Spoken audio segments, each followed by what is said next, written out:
Bonjour et bienvenue dans Le Grand Banquet. Vous le savez, c'est l'émission qui aborde la culture indépendante à travers le prisme du mauvais genre, souvent du décalé, de l'étrange ou tout simplement de ce que j'ai trouvé pertinent à vous présenter. Cette vidéo sera consacrée à un Lola au rapport, le journal d'actualité mensuel de la chaîne, sur lequel je vous parle de toutes les sorties que j'ai trouvées intrigantes et intéressantes en termes de films, séries, romans, essais, BD, jeux de société et jeux vidéo. On commence tout de suite dans la section cinéma avec Lucky de Natasha Kermani, qui est un film disponible sur la plateforme Shadows qui propose essentiellement de l'horreur et du fantastique. On y suit May, une autrice de livres de développement personnel qui est fatiguée par la recherche d'éditeurs et également par son agent un peu trop confiant. Après une journée compliquée, elle rentre chez elle, se couche près de son mari, mais en pleine nuit, se trouve réveillée par un bruit inhabituel. Intriguée par ce dernier, elle se lève sans faire de bruit et entrouvre doucement les rideaux qui mènent à son jardin quand soudain elle aperçoit un homme effrayant caché derrière un masque effroyable. C'est alors qu'elle va réveiller son mari qui n'a pas l'air surpris du tout et qui va lui répondre « Eh bien oui, c'est l'homme qui essaye de te tuer chaque nuit ». Après lui avoir asséné des coups violents, il pense que l'homme est évanoui et après avoir tourné la tête un instant, l'homme disparaît de la maison. Se met donc en place un film qui se range dans la catégorie des slashers, dans le sens où l'histoire va tourner autour d'un meurtrier qui revient sans relâche tenter de tuer sa victime. Et qui va pouvoir tuer à intervalles réguliers tout un tas de personnages qui gravitent autour de lui. Un film d'horreur donc, un slasher oui, mais qui va utiliser les codes du genre pour raconter tout autre chose. C'est à travers la répétition des scènes que la protagoniste et le spectateur comprennent doucement les enjeux liés à son environnement et la réalité vécue mais inavouée. J'ai trouvé la démarche intéressante et le rendu plutôt séduisant et je vous en conseille donc le visionnage. J'en ai fait des bonnes lectures ce mois-ci, mais il y en a une que j'ai trouvée particulièrement délicieuse et que je dois à John Waters et son livre Monsieur je sais tout, conseil impur d'un vieux dégueulasse. Le livre est édité chez Actes Sud et John Waters dans celui-ci nous livre des conseils impurs, comme c'est dit dans le titre, entourés d'anecdotes graveleuses et délirantes, sous la forme d'un livre de développement personnel. Je m'explique, il s'adresse à nous comme à un élève, et lui serait donc le maître, et il va nous donner des conseils pour devenir un artiste impudique, dérangé, mais branché. Il vous explique comment tenir un régime, diète la semaine et open bar le week-end, ne pas tester le PCP et lui préférer le poppers, ne jamais prendre de vacances et avoir toujours des projets. Il glisse à travers ses réflexions grivoises de longues anecdotes de vie sur ses tournages, le milieu LGBT, son vécu à Hollywood et son imaginaire torturé. Il raconte comment il a surmonté ses premiers tournages sans budget, les problèmes de ses amis drogués, et à travers toutes ces anecdotes de vie dépeint le monde dans lequel il l'a vécu, un monde punk, LGBT, d'artistes un peu givrés.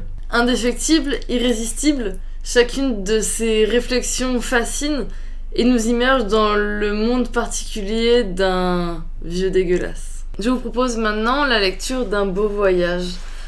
La bande dessinée de Delphine Panique, éditée par les merveilleuses éditions Misma, nous propose un voyage qui ne démarre pas. Le capitaine et son mousse bébert sont sur un bateau et ne bougent pas. Les vents et courants sont trop lointains et ils vont bientôt mourir de faim. En attendant, le capitaine va raconter les îles qu'il pourrait croiser si jamais il bougeait. Des îles au nom mystérieux ou très farfelus. Il y a l'île des souvenirs chauvins, l'île où l'on s'isole avec un bon livre, l'île myope, l'île qui prône la liberté d'expression. Et tout un tas d'îles aux formes étonnantes et aux noms pleins d'imagination. Avec l'esprit mal placé, on pourrait même y trouver un poil de perversité. Un beau voyage se dévoile alors comme la promesse d'une histoire à l'imaginaire foisonnant. Riche de jeux de mots et de galipettes lexicales, la bande dessinée fait rire et surprend. C'est alors que sans s'en rendre compte, le lecteur va se faire happer par une vague beaucoup plus sombre. Car la balade va prendre des tournures de l'enfer quand nous allons croiser les monstres marins, mais aussi et surtout les monstres humains. Et l'histoire va se mettre à dénoncer la chasse à la baleine, l'esclavagisme, le sexisme, entre autres. Il est beau ce voyage, il est drôle, il nous détend, puis il nous rappelle à la réalité pour mieux nous amuser. C'est un ouvrage formidablement intelligent, drôle et d'une proposition assez rare. Et je vous invite grandement à lire cette bande dessinée qui sort le 16 avril dans toutes les bonnes librairies. Il y a une autre bande dessinée dont j'attendais impatiemment la sortie et qui n'est autre que l'entaille de Antoine Maillard aux éditions Cornelius. L'histoire démarque très classiquement dans une ville banale, près d'un lycée banal, où deux jeunes femmes étudiantes vont se faire assassiné par un homme équipé d'une tenue de baseball. Le lendemain, la ville s'affole, tente de mettre en place des choses pour protéger la population, mais les meurtres reprennent de plus belle. Antoine Maillard a un univers sombre et intriguant. Il y a tout d'abord le grain qu'on peut retrouver sur son image qui oppresse, qui singe l'épaisseur du brouillard qui s'immisce autour de vous et vous enferme, comme s'il voulait vous faire disparaître. Comme Lucky dont je vous ai parlé en début de cette vidéo, cette histoire est un slasher, où des meurtres se passent de façon répétée, dans un endroit plus ou moins isolé, où le meurtrier a l'air imbattable, insondable, d'une force et d'une résistance presque divine. L'entaille manifeste une ambiance qui oppresse donc, qui tient en tension jusqu'au bout et qui ne nous libère qu'une fois l'histoire terminée, et le lecteur et les protagonistes bien abîmés. Rien que pour l'ambiance, les nuances et le trait d'Antoine Maillard, intéressez-vous à cette bande dessinée. Vous en avez peut-être entendu parler, le dernier gros jeu de chez Yellow, Les Ruines Perdues de Narak, créé par Mine et LON, qui est un jeu d'aventure, de gestion de ressources, de prise de risque et de deck building. Alors là, j'ai dit tout un tas de grands mots, mais dans l'idée, c'est un jeu d'aventure, nous sommes des aventuriers, nous allons à la rencontre d'une île qui n'est pas encore explorée. Nous avons des cartes en main qui sont des ressources ou des possibilités de déplacement. Et les joueurs vont s'efforcer de découvrir des nouvelles zones du jeu pour percer les secrets de Narak et également débloquer des nouvelles ressources pour tous les joueurs qui permettent d'avancer dans le jeu. Il y a également des nouvelles cartes disponibles à l'achat qui sont des équipements comme des fouets, un revolver, une boussole qui ont des pouvoirs spéciaux pour vous aider à avancer. Et qui vous permettent également de battre les gardiens qui, quand vous découvrez un nouveau lieu, viennent essayer de vous bloquer. Et si vous n'arrivez pas à vous enfuir, vous êtes paralysé par la peur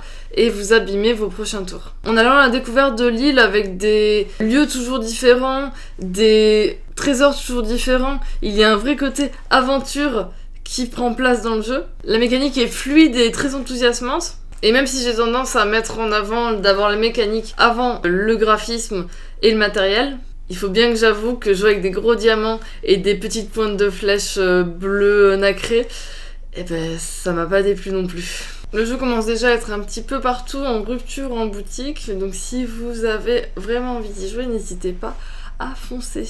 Et je termine avec un jeu que j'attendais beaucoup puisqu'il a été produit par l'un de mes auteurs préférés et qui n'est autre que Bonfire de Stefan Feld, édité chez Matago. Stefan Feld est l'un de ces auteurs qui crée des jeux à l'allemande dans le sens où l'immersion importe moins que la mécanique qui est elle logique et fluide.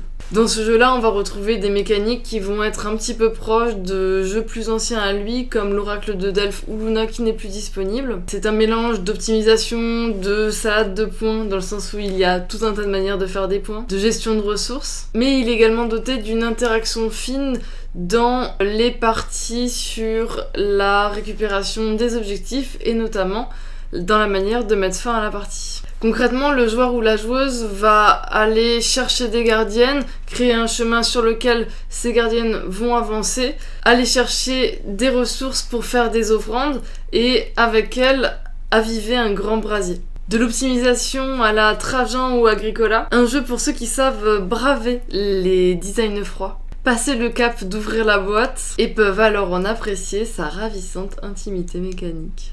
Et voilà, c'est tout pour aujourd'hui, j'espère que cette vidéo vous a plu. Comme d'habitude, s'il y a des films, séries, romans, BD, jeux de société, jeux vidéo dont je n'aurais pas parlé dans cette vidéo et que vous avez trouvé pertinent, n'hésitez pas à les noter en commentaire. J'ai lu, joué, regardé pas mal de choses, mais c'est vraiment ce que j'ai trouvé le plus pertinent ces dernières semaines, le plus intéressant, le plus étonnant. Mais tout cela n'engage que moi.